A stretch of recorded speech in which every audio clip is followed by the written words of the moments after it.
we go, and today we are going to talk about stratagems.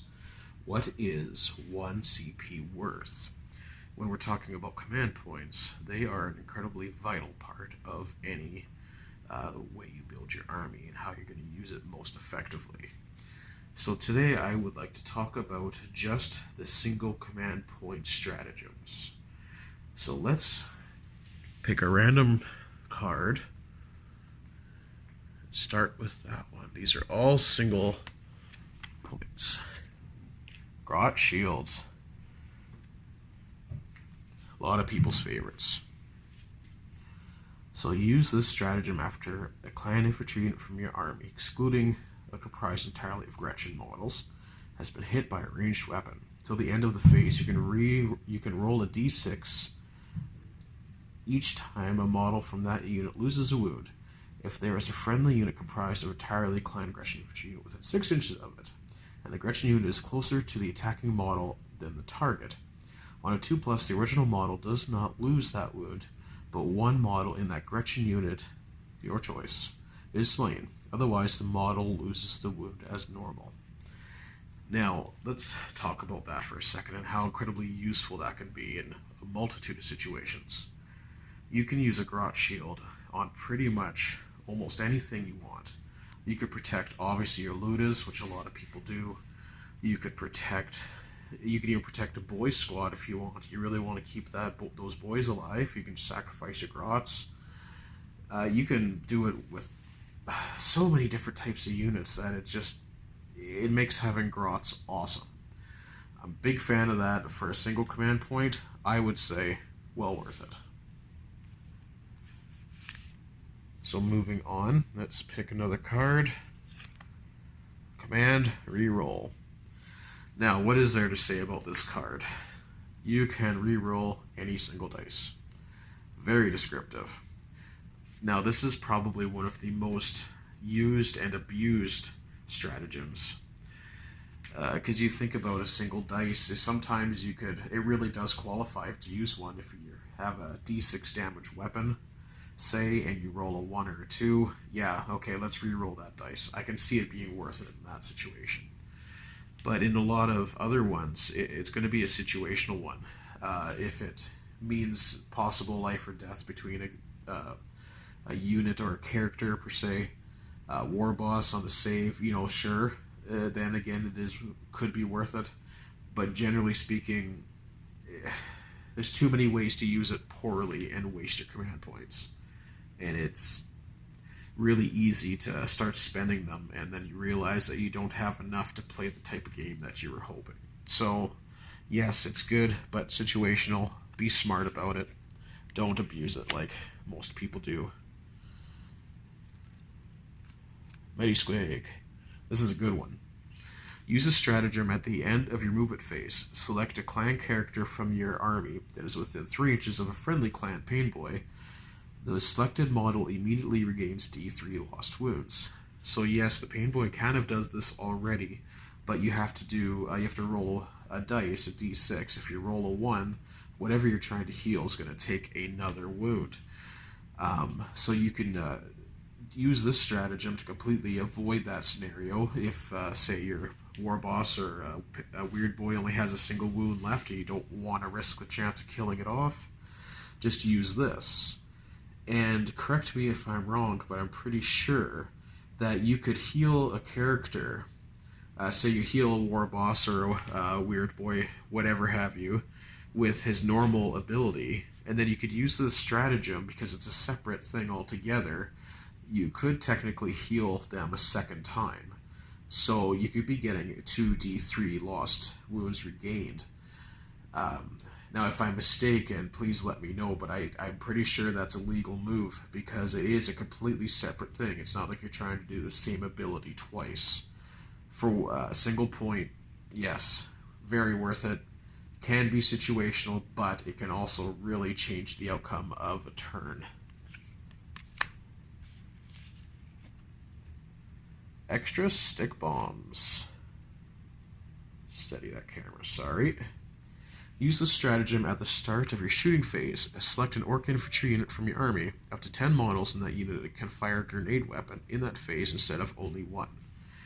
Now, the only units that I could see myself using this one on is tank bustas, because they are a grenade weapon. If you can throw 10 tank busta bombs in at something, well, goodbye.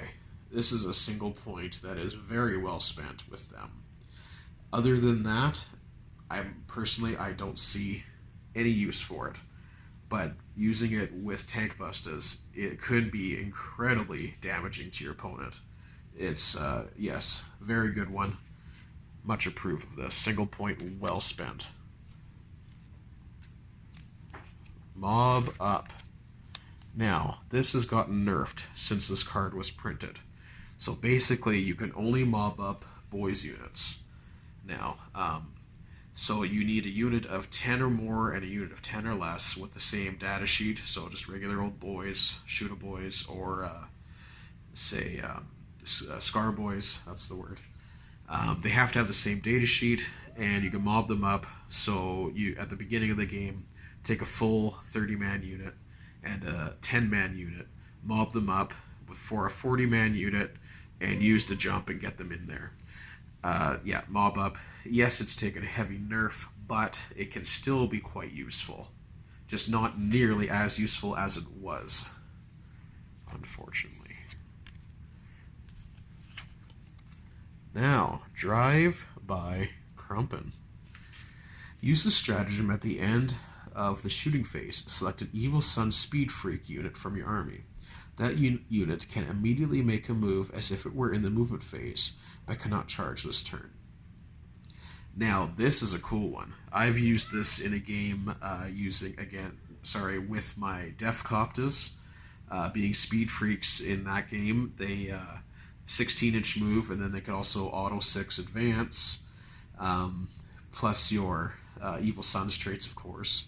And so you could shoot your blow your load and use this stratagem to move them again over to an objective or closer to somewhere that they need to be. The potential movement on this stratagem is absolutely insane. So yeah, it's a point well spent as well, I would have to say. Boarding action. Use this stratagem at the end of the fight phase. Select an enemy vehicle unit that cannot fly and is within 1 inch of a truck or battle wagon model from your army. Any models embarked within that truck or battle wagon can make a single attack with one of their melee weapons against the enemy unit. It sounds very cool. The description is good. Let's actually just read the description of this one. Using a boarding plank built onto the wagon, the orcs launch a daring high-speed attack upon the enemy vehicle. Now just imagine that for a second. The orcs have decided that they're just going to jump over and try to scratch some paint off the enemy vehicles. It's kind of cool. I like it on a lore point of view. In a game point of view, I would have to say hard pass. I don't see it as being that vital. It is incredibly situational, and I would much rather keep my single command point to use on something later on. I'm going to have to go with a hard pass on that one. Snag a Grapple. Use the stratagem when a Def Kill Wartrike model from your army falls back in the movement phase. Before the model moves, select an enemy unit within 1 inch and roll d6. On a 2+, the enemy unit suffers d3 mortal wounds. So that's kind of cool. Because if there's some reason that you'd want to get him out of combat, I honestly not exactly sure what that would be. With my playing, I just like to get in there and stay in there. But I could see where it could be kind of useful. If you've damaged, say, another light vehicle down to 1 or 2 wounds, yeah, I don't know. That could be kind of cool. It might be a good option. It is a single point, and it is kind of, again, depending on what you're fighting against, it could be useful. Anytime that you can fall back and leave D3 mortals on your enemy is a good time. So, not too bad. Not sure how to use it too effectively, which is why you guys are tuned into Untactical Advice, because this is what we do here. So, take it or leave it, not too bad. Warphead. Here's another really good one. I'm going to start right off the bat here saying this is one command point well spent every game. Use the stratagem before the battle begins. Select a Weird Boy model from your army to become a Warphead. This model knows one additional psychic power from the Power of the Wa discipline, and can attempt to manifest one additional psychic power in each of your psychic phases. So you don't have enough points to run a second Weird Boy in your army? Well, here you go. Spend a command point. You've got 2 powers in one guy. Now, that doubles your chances for perils, of course, so you can blow your own head up in a single turn. I've done it. That's okay. His powers still go off, though, when that happens. But the combinations that you can run, if you're only having one Weird Boy, the combinations of powers you can run with this guy are fantastic. People use to jump all the time because it is that good.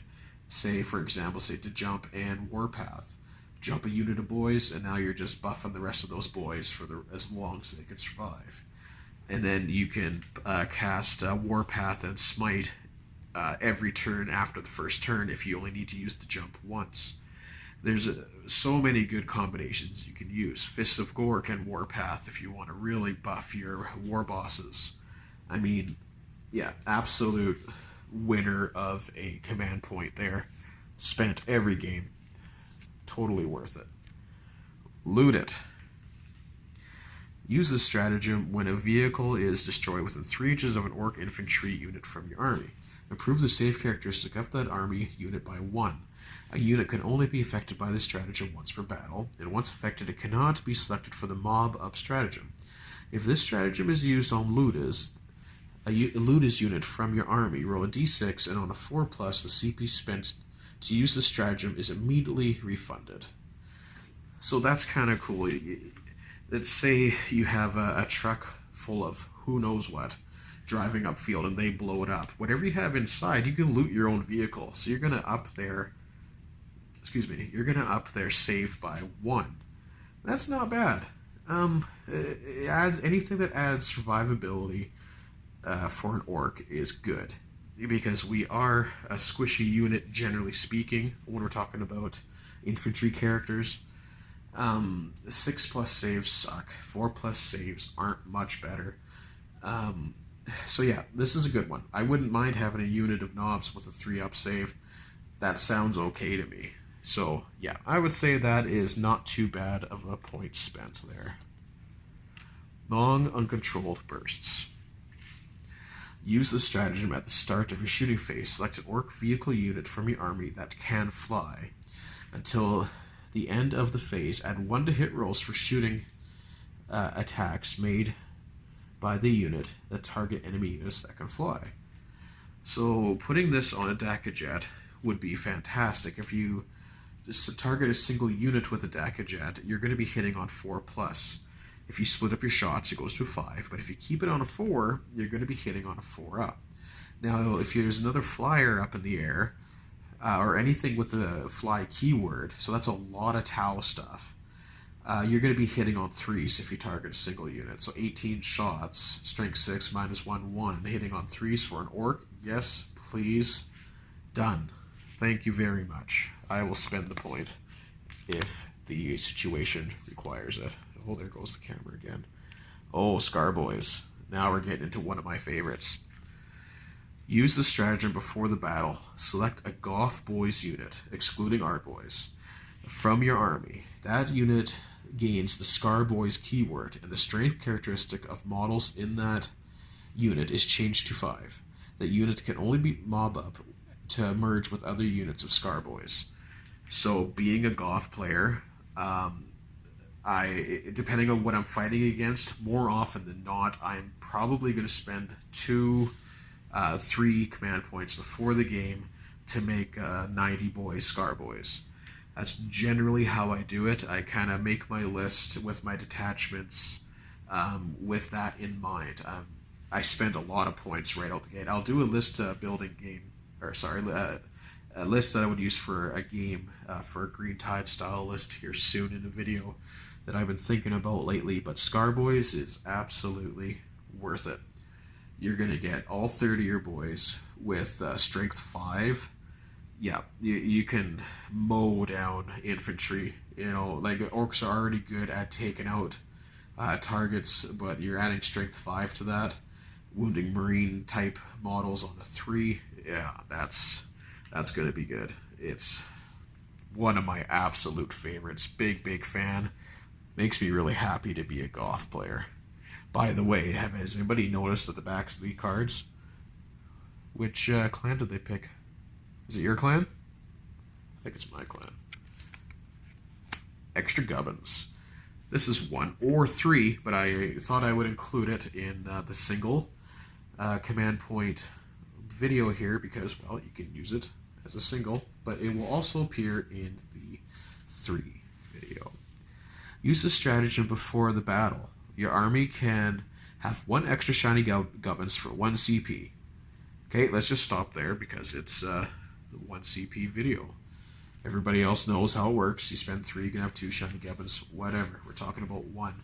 Now, this one I don't mind using too. If I've got a fair amount of CP before the game's starting, if I'm giving, say, To Kill a Claw to my war boss, I've spent a point on this quite a few times, actually, to give my second war boss Head Wappa Skill Choppa. Because if I'm going to run 120 boys or 150, I like to be able to charge, move, advance, and charge in 2 separate areas of the board at 2 separate times. And I want to be able to have my both war bosses leading those charges to have the best weapon possible. So yeah, I would say on a single point, it's worth it. On a 3 point, no. Oh right, we're not talking about that.